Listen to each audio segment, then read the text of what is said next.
India versus Australia మధ్య జరుగుతున్న test సిరీస్లో మొదటి టెస్ట్ మ్యాచ్లో రోహిత్ శర్మ లేకుండా టీమిండియా అద్భుతమైన విక్టరీ నమోదు చేసింది.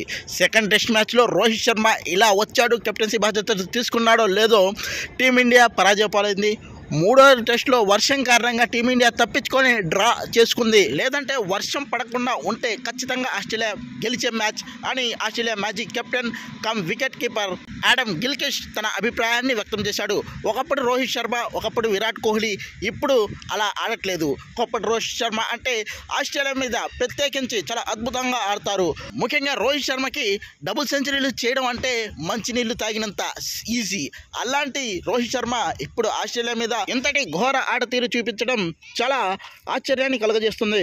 అయినప్పటికీ రోహిత్ శర్మ ప్రజెంట్ సిచ్యువేషన్లో అంతగా ఫామ్లో లేడు కాబట్టి తను ఈ సిరీస్ నుంచి తప్పుకొని మరొక ప్లేయర్కి అవకాశం ఇస్తే కేఎల్ రాహుల్, లేకపోతే ఇప్పుడు రంజీ ట్రోఫీలో అద్భుతమైన ఆట తీరు చూపిస్తున్న శ్రేయస్ అయ్యర్ని, ఈ ఇద్దరు ప్లేయర్లో ఎవరో ఒకరిని ప్లేయింగ్ లెవెల్లో తీసుకున్నట్టయితే చాలా అద్భుతమైన ఫలితం అయితే టీమిండియా రాబడుతుంది.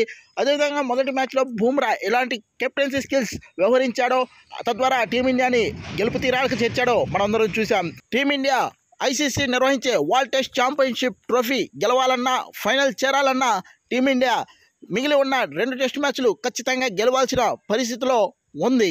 క్రికెట్కి సంబంధించిన లైవ్ అప్డేట్స్ కోసం మన ఛానల్ ఐపీఎల్ తెలుగు బాబాని సబ్స్క్రైబ్ చేసుకోండి.